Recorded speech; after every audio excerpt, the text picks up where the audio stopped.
Adam Street was founded nearly 50 years ago and has grown from a single office in the Midwest to a global private markets leader with clients and investments around the world. We're proud of what we built, but we also know that our greatest opportunities lie ahead. I'm Jeff Deal, Managing Partner and Head of Investments at Adam Street. When I'm asked what makes Adam Street different, I always say it's our people and our approach.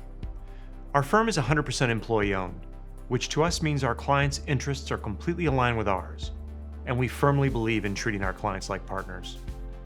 Our founder, Bon French, set two important goals for Adam Street: deliver returns and build a reputation based on trust.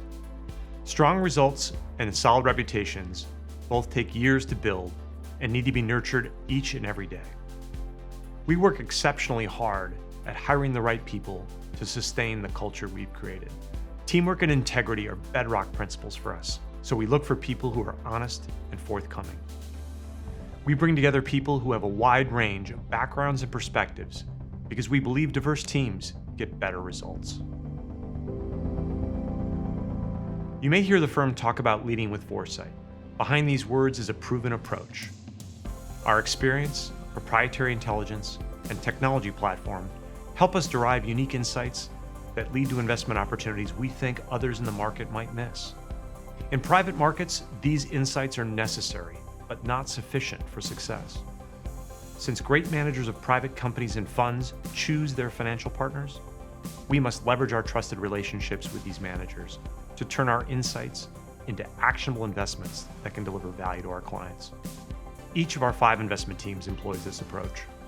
The result is an integrated platform that can generate actionable opportunities across market cycles, with a focus on seeking out companies whose potential for innovation, growth, and change we think will yield outperformance for our clients. We also recognize our responsibility not only to our clients, but to the communities in which we live. We support the charitable giving and volunteer efforts of our people, and we work to make our industry more diverse.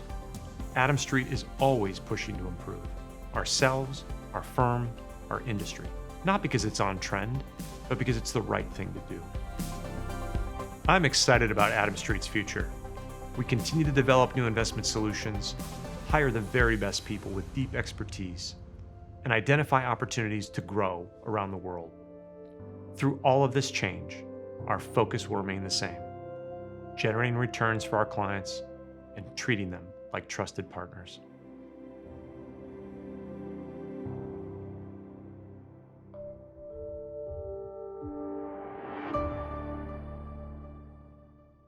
Good afternoon all, and welcome to this afternoon's webinar. The topic for today is beating inflation with private credit.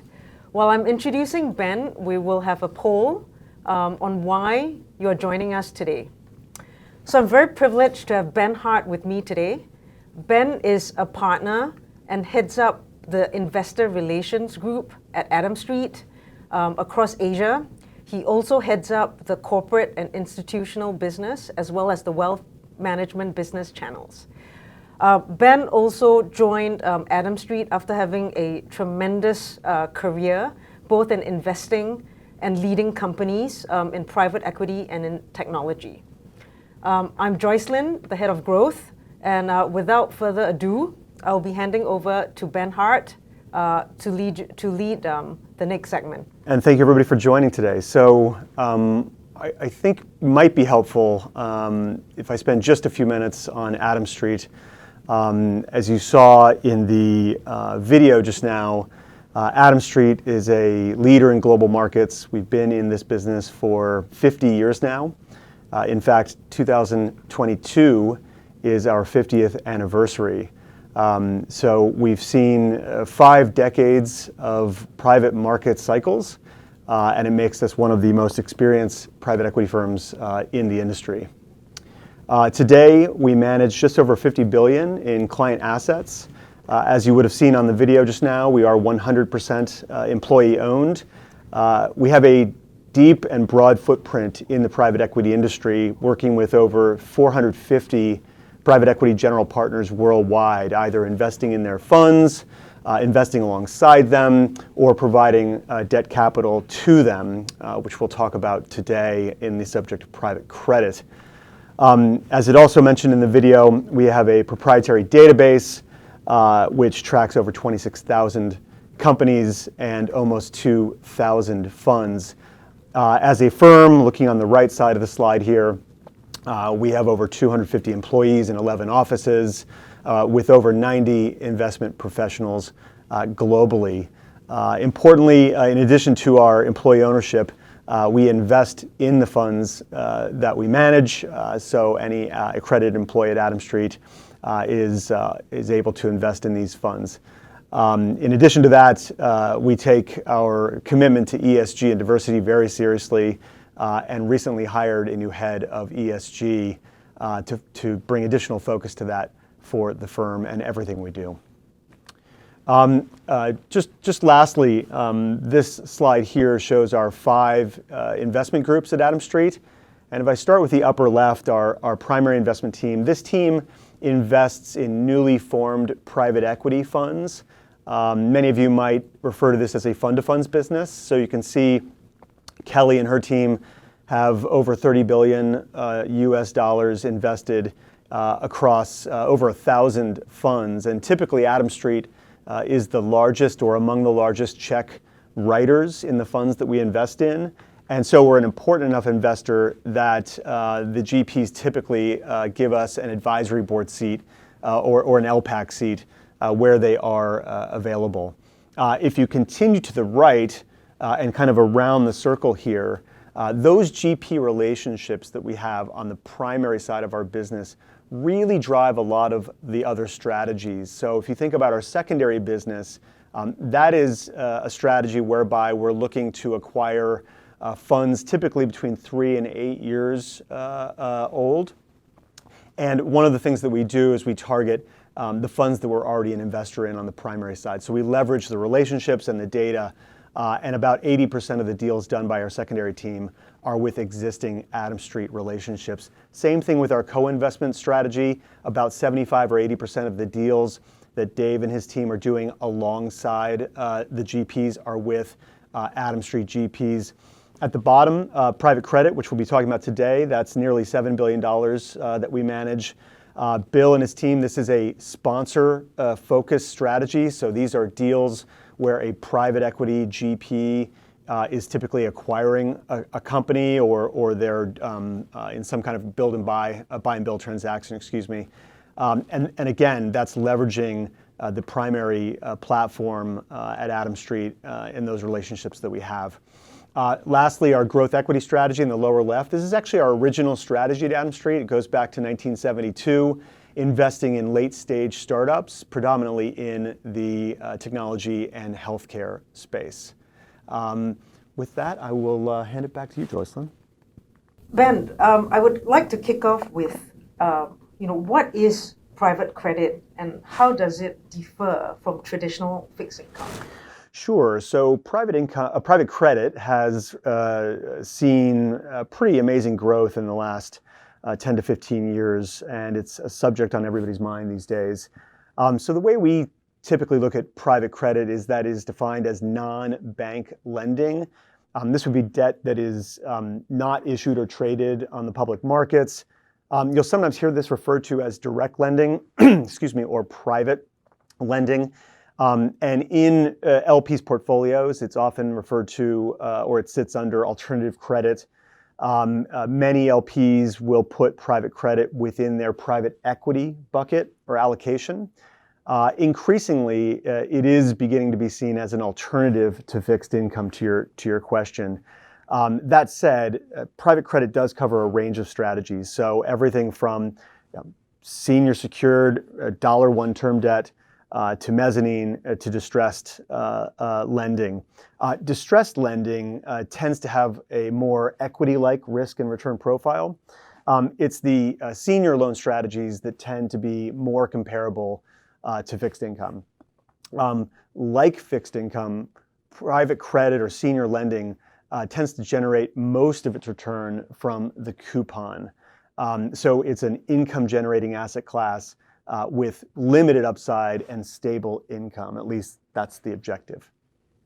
Actually, at this point, I've been told that we have the poll results. So I shall show you the poll results. And yes, the most interest stands with private credit strategies. Glad they're here. Yeah. Yes. So I would like to remind everybody that we're taking questions live. So please submit your questions through the Q&A chat box, and I will be reading them out to Ben. So following on today, Ben, we've seen tremendous rise in interest in private credit. Could you share with us what is driving that demand and interest? Yeah, sure. So there's a couple of things that are driving the growth of private credit. If you step back to the mid-1990s, at that time, banks held approximately 70% of leveraged loans in the US. Fast forward to 2021, and that number's fallen to 10%. That's partly due to regulatory changes, but it also is related to their business model changes. So previously, the business model with the banks was loan and hold. Today, that has shifted to loan and distribute. And the area where most private credit groups like Adam Street operates tends to be in the middle market.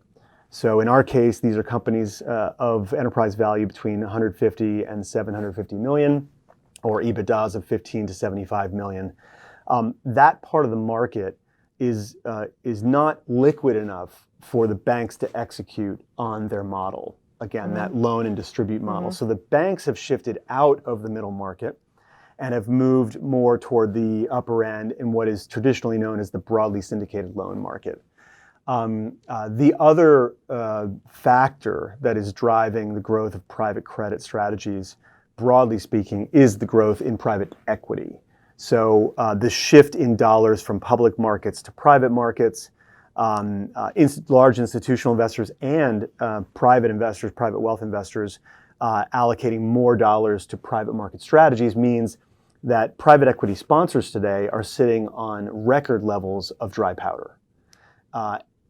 As you know, in every private equity buyout, you need a combination of equity and debt. And so as those banks have pulled out and the demand for debt has increased, we found ourselves in a supply-demand imbalance situation, and that's created an opportunity. Fantastic, fantastic.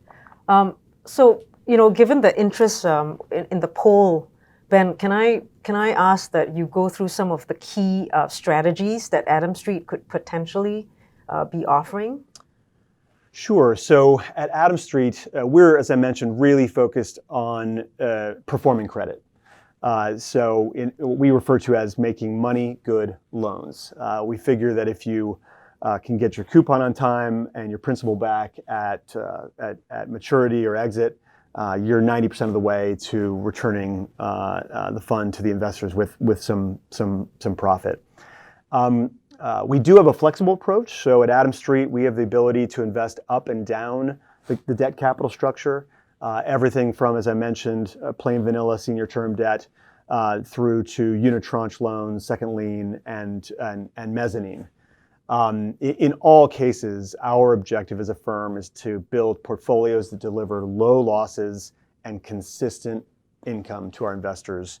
And in most cases, 95% of the time, we seek to be a lead lender in these deals. And that offers with it some additional economics to us as a lender in the form of what's known as OID, or original issuer discount. Another way of thinking about that is sort of points on the deal. And so that enhances the return for investors when we are the lead lender, which, as I said, is 95% of the time. So it's good to know that you're very dominant in this space. But I mean, would you consider anybody as a competitor in this space, or you're just overwhelming everyone in your returns, in your strategies? We are obviously not alone in this space. We have very high regard for our peers across the industry. We do think that, as I mentioned before in my introduction, that our footprint in the private equity market as an LP in several hundred funds does give us a unique relationship advantage with these sponsors. So if you can imagine all else being equal in a deal, the terms are the same and it's Adam Street, which is a existing partner of the GP, versus a non-partner, Yeah. 9 times out of 10, those jump balls, to use a basketball analogy, they're going to break our way. So we think we have a unique position in the market. We also do not run a competing buyout business, so we're not in a situation where we're competing with these GPs on the equity side of the deals that they're running.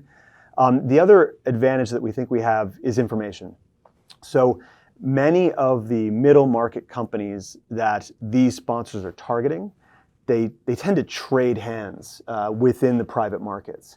So it's very common for us with our database of 26,000 companies to be looking at an opportunity that we've already seen in the past, probably on the equity side. So it was a fund that we invested in, that GP invested in that company, and so we've got a file on the company that in many cases predates this transaction. And that gives us a look at how that company has performed across cycles, management team changes, we can look at customer concentrations, and we can really build up our own profile of this opportunity beyond, the slick deck that we typically get when the deal first comes to us. So we think that those are a couple of advantages that we have in the market. Again, we've got high respect for many of our peers in the market. Okay. No, that's fantastic, Ben. A question has just come through in terms of leverage. What sort of leverage would you employ in a typical fund that you're managing? Well, I think the short answer is just enough to deliver the returns we're trying to achieve for our investors. So, our view on leverage is that you're only going out the risk curve by employing additional levels of leverage. These days, it tends to add somewhere between 250 and 350 basis points to the return. So if you're getting a loan of L plus 650, put that on your books, you blend that with the OID, plus the leverage, and you're coming to somewhere around 10 or 11% yield. In our funds, we have the ability to, as I said, go up and down the debt capital structure. The more junior you go, the more equity-like those loans become, and the more intrinsically levered those loans become, because you're beginning to get into the equity side of exposure. At the senior end, that is where you would employ a bit more leverage, where you've got covenants built into your loans. So in our current portfolio, 82% of our loans have some form of maintenance-based covenant built into them. That means that the company must proactively maintain certain things like debt to EBITDA ratios, or else we have a conversation. And that's not where we want to go. We want these to be performing companies and loans. So with that in mind, you're able to the risk, you've sort of de-risked the situation, and you're able to add a bit of leverage there. In the current portfolio, it's difficult to say, but generally speaking, it ranges from about a 0.5x turn of leverage to about 1 turn of leverage these days. Okay. And Ben, you have closed-ended credit strategies and open-ended credit strategies. Would you care to elaborate the differences and what's the typical investor fit that you've seen? Sure, that's a great question. And the market is evolving. We offer, as you say, both traditional closed-ended structured funds. So these look and feel very much like a private equity fund. They tend to be a little bit shorter duration. The tenor of our loans tends to be somewhere between 4 and 5 years. And so if you have a typical investment period of 2 years, that means that the fund is typically wound up in about year 6 or 7. So those funds tend to have a duration of about 6 years. In the closed-ended fund, like a private equity fund, the investor makes its commitment. There's a drawdown over time as we require the capital and make the investments. And then, of course, the coupons are distributed, and of course, the principal is distributed as we exit those loans. So it behaves similarly to a private equity fund, as I'm sure many of your investors have invested in. That type of structure we've seen is quite attractive to larger institutional investors. It enables them to create checkpoints. They can re-up as they go along. They can increase their allocations in a measured way. The evergreen structured funds have really been driven by the private wealth market. These are investors that have asked us for more flexibility. They really are looking to allocate from their fixed income portfolios. Fixed income is a liquid asset class. Mm-hmm. And so when they look at a closed-ended 6-year fund, despite the yields, which are very attractive, the structure doesn't really match up with what they're doing in fixed income. So over recent years, we have innovated around this and now offer evergreen structured funds where 100% of capital is called on day one. There's no drawdown period. Mm-hmm. The investors see exposure to all of those loans on day one. So you have an existing portfolio of loans that you can see. It's non-blind, whereas a closed-ended fund is a blind pool of assets. Okay. The very next quarter, there's a coupon payment. Mm-hmm. And then the investor can redeem. Not quite as flexibly as they could with fixed income, but we're getting there, I think, is the story today. And so after a period of time, we have the ability to withdraw capital from these pools. So transparency, some liquidity, and constant distribution would be the key points. And immediate drawdown of capital. And immediate drawdown of So capital. similar to fixed income, you see what you're getting, you deploy the capital all on day one. In a closed-ended fund, it takes 18, 24 months to draw down all that capital. Mm-hmm. So it's not being put to work. Yep. Okay. Efficiency. That's right. So again, generally speaking, we've seen the evergreen structures being driven by the private wealth world. Okay. Fantastic. Thank you for that. Sure.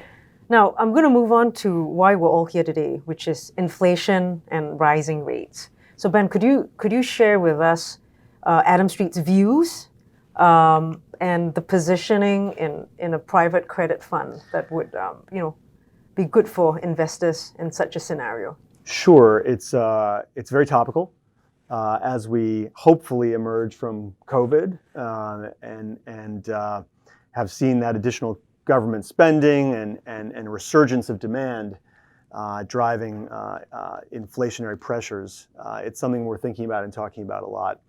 Private credit is an attractive option in an inflationary environment for primarily the reason that these loans are floating rate.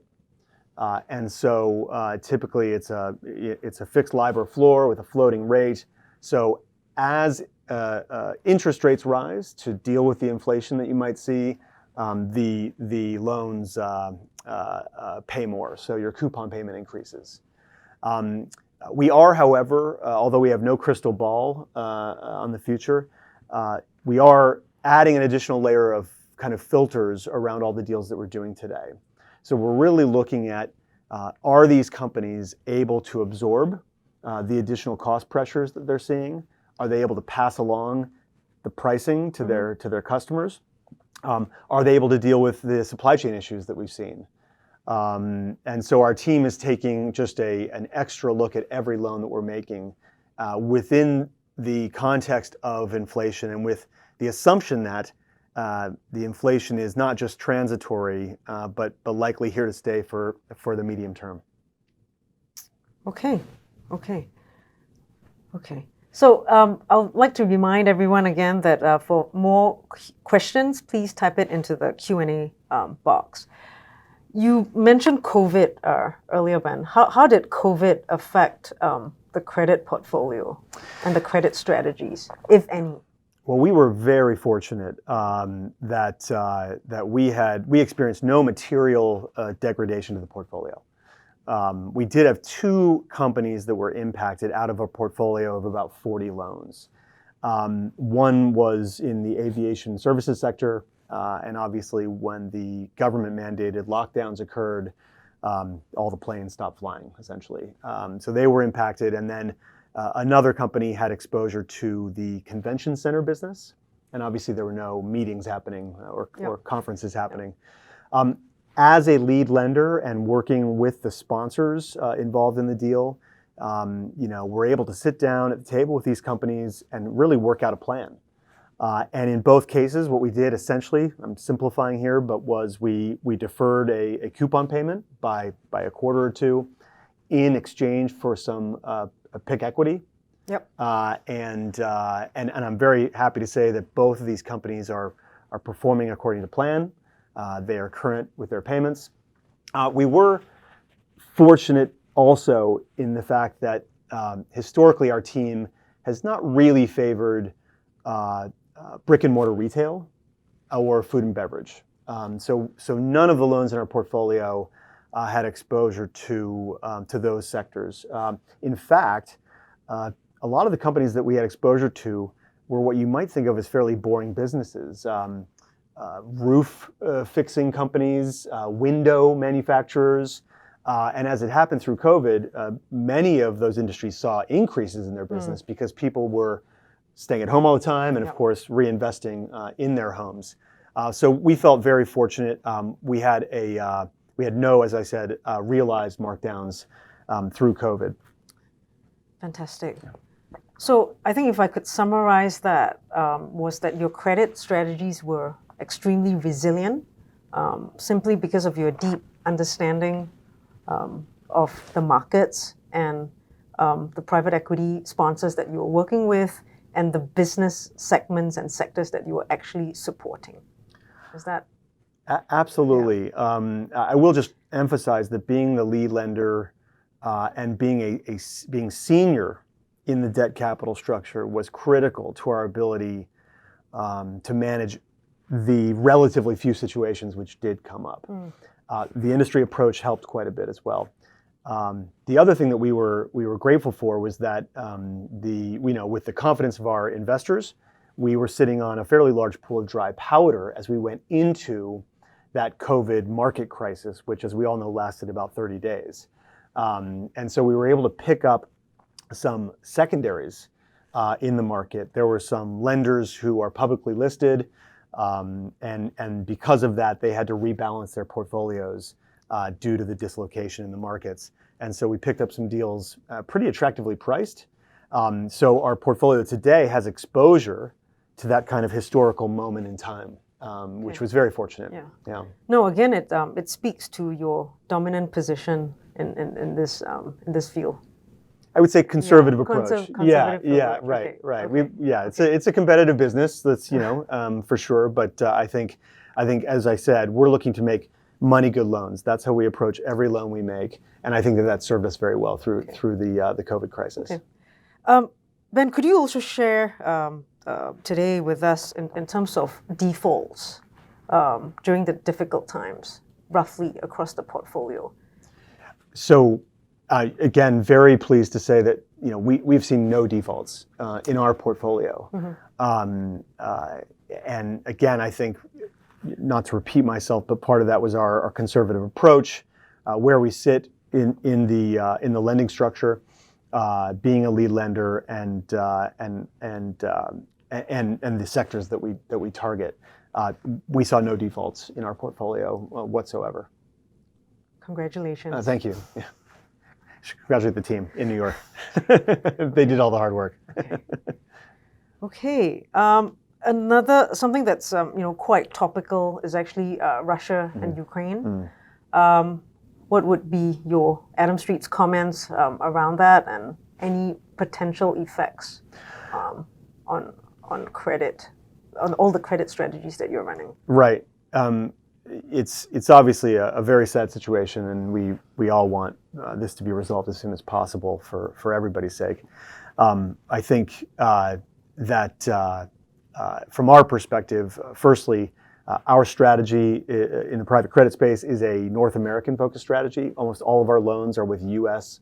companies that have zero exposure to Russia on a direct basis. As a firm, across our 51 billion in AUM, less than 1% has Russia exposure. Tends to sit within our kind of EM bucket. That said, the alluding back to your comment on inflation, the rising oil prices is something that we have to keep a very close eye on as we underwrite these companies and make sure that we are investing in companies that can absorb these additional energy prices. So, certainly something that we're watching closely at a human level. Hope that it all gets resolved as quickly as possible. Yes, I think we all want this resolved as quickly as possible. Ben, I'm aware of selling restrictions and what you can or cannot say publicly, but are you able to share on the redemption cycle of your evergreen credit fund? Is that possible? Sure, of course. So our evergreen structured fund has a 3-year lockup, after which investors can redeem up to 100% of their NAV. And what that means is that their whatever percent they redeem is moved into a redemption account. And there are 2 ways that account is paid down. One is through the natural cycle of the loans, and that typically is about a 12 to 18-month process as the loans either are refinanced or mature. The faster way is that the new money coming into the fund is used to close out those redemption accounts. To date, we've had new money coming in at every quarterly close that we've had, but we can't guarantee that form of redemption because we can't guarantee there'll be a queue of new money. Okay. Thank you for that. Okay, I'm going to have a last call for questions. And while waiting for the last call of questions, Ben, could you share with us your outlook this year and going forward? Well, I think we touched on a lot of the issues that we're watching closely. So certainly inflation is something that all of our teams are watching very closely.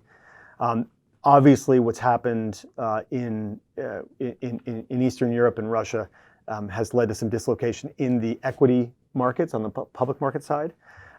That does potentially at some point represent an opportunity as well. As we all know, private equity and all equity asset valuations have been fully priced, I think is the way to put it, in recent times. And so we're always conscious of that, and we're watching that very carefully in terms of the multiples that we're paying for the assets that we're investing into. I think we're all a little bit battle scarred by COVID, having been through multiple waves and strains of this virus, and so although it appears that we're hopefully coming out of this with the waning Omicron strain, certainly there is a risk of additional strains down the road that create disruption in the economies and in the markets more broadly if we do go back to a situation where travel is restricted and there's more government mandates put in place. So those are kind of the issues that we're being cautious on, the risks ahead. On the opportunity side, as I mentioned earlier, private markets are growing quite rapidly. I believe, don't quote me, but in the last 6 months or so, the value of U.S. private market equity has exceeded the value of the public market equities, particularly as large institutional investors move more capital into private markets. So they're increasing their allocations. We're seeing that not just with institutions, we're also seeing on the private wealth side. And so that's an opportunity for us and for our investors as the market for private securities increases. Bigger, stronger, better. Hope so. And cautious. Actually, this is a very interesting question for you, Ben. Given that Adam Street is 100% employee owned, how does that, you think, differ to the more publicly listed GPs out there? It's a really good question. We get asked that a lot. Okay. Or we get asked, when are you going public? Okay. And what I can say is that we really value our culture at Adam Street. We were part of the Swiss Bank and later the UBS group from 1996 to 2001 roughly. And then in 2001, our chairman, Bon French, led the employee buyout from UBS. And he really was quite visionary in his approach to this ownership structure. So he had seen many private equity firms go through the generational challenges when the senior owners decide it's time to move on to the next thing in life. And the junior partners or people in the firm, employees, are unable to simply afford to buy the firm from them. Yeah. Our chairman had this idea of broadly sharing the equity. And so today, of our 250 employees, about 170 roughly own Adam Street, and the largest shareholder owns just 6%. So we're very widely held. That really informs a very collaborative culture internally. It means that a win for one team is a win for the whole team. Very few sharp elbows, we like to say, inside the firm, and it makes it a great place to work. So we don't feel a tremendous pressure internally to do anything other than deliver the best risk-adjusted returns, because if our firm does well and our investments do well, not only do we do well, but also our clients do well. So we think that from that perspective, our structure, our privately held structure, and the structure of the ownership makes us very well aligned with our investors. We literally are sitting on the same side of the table. The concern from our perspective of potentially listing, and there are certainly positives to doing so, would be that we become more of an asset gatherer, that we're chasing more of the management fee side of things rather than the return side. And you've got to start delivering every quarter to the market. As it happens at the moment, we only have ourselves and our investors to answer to. Okay, thank you for that, Ben. Two new questions have just come in as well. The first one is, if you were to look back the last 12 months, what were the predictions Adam Street had made that had come through from an investments perspective that did very well for your portfolio? Yeah. So maybe I'll go back. If you could share that. Yeah, sure. No, it's a great question. Yeah. Maybe I'll go back 2 years to the start of COVID. Yeah. Because that was really an inflection point for all of us. Yeah. And I think when everybody had to go home and work from home, I mean, this was truly a unique situation. You envision the entire global economy being shut down. And so we, like many others, essentially kind of discounted our targets for that year.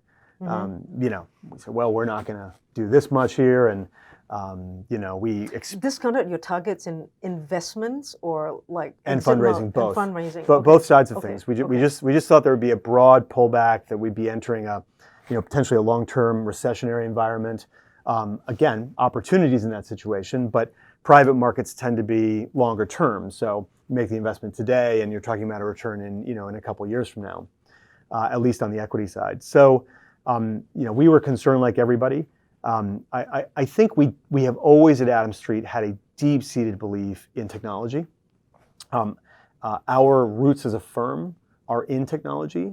So that strategy I showed earlier on the slide, the growth equity strategy, 1972, investing in Series B and C startups before they were even really called venture capital or private equity. So our roots go back to technology.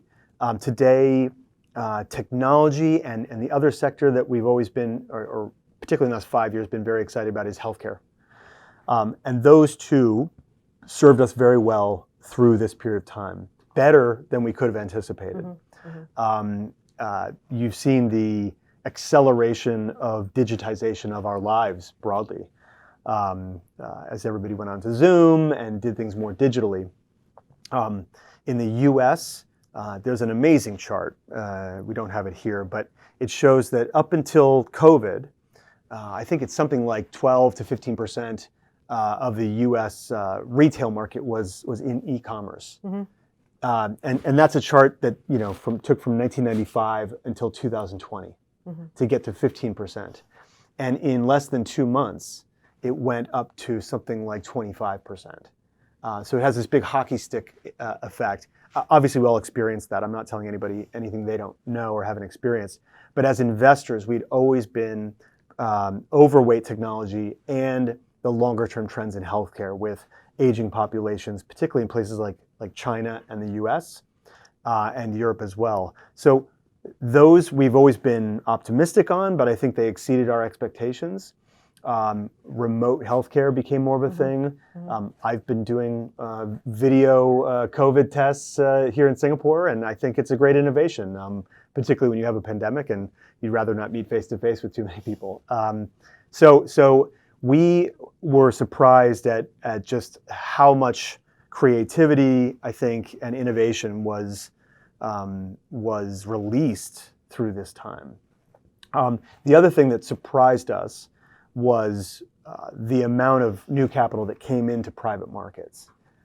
In the last 2 years. In the last 2 years. So we anticipated a downward trend in fundraising in 2020. We had our biggest year ever. And then in 2021, we doubled 2020. So it was a really big honor, first of all, to have that much confidence from our investors. But it clearly represented a continuing trend from kind of the traditional public markets into more private market allocations. That is tremendous, Ben. Congratulations one more time. Last question that I've gotten was, could you share the key drivers and factors that would affect the valuation of credit investments in general? Right, so it's a great question because with credit, unlike equity, the coupon represents the bulk of your return. There's only downside, and so the key factors relate directly to company performance, and that is why our philosophy is one of making money good loans. And then within the underwriting philosophy, we build in what we refer to as belts and suspenders. So these are our maintenance-based covenants that give us rights in the event of any kind of disruption within the company. So we can require the company to set aside additional reserves. We can potentially make management changes if it comes to it, and this is not our preferred approach, but you can go through a workout process if you needed to. One very important statistic that we focus on in our loans is the amount of equity cushion in the loan. So as your viewers will know, every leveraged buyout includes a portion of equity and a portion of debt. Traditionally, that's been roughly 30 or 40% equity and 60 or 70% debt. In our loans, we really seek to at least have a portfolio that is in excess of 50% equity cushion. Today, I believe our portfolio is somewhere around a 55% equity cushion. What that means mathematically is that company can see their enterprise value decrease by half, and you still have a money good loan. You still be able to get your money back. You might have to go through a painful process, but there's enough residual value there in the firm that you would still be able to say you've made a money good loan. Again, not our preferred approach. We haven't had that happen in any of our funds at Adam Street. But the covenants give us additional security. Being senior in the debt capital structure gives us that additional security. So you have to ask yourself kind of where you are in the cycle and then position yourself based on that. If things were disrupted and really widened up, you might go more junior and take advantage of some pricing opportunities in order to take advantage of the economic recovery on the back end. But at this point in time, 80% of our loans are $1 first lien. Okay. Long answer to your question. It's underwriting, and then it's the kind of bells and whistles that you build into your agreements. Thanks, Ben. Because each deal is bespoke paper, essentially. Yep. No, understood. Any last words, Ben? Any last words of wisdom for our attendees today? I think one thing I often like to share with investors is that in 50 years, we've seen a lot of cycles across 5 decades, and we've learned a lot of lessons around portfolio construction, around diversification by industry, by geography.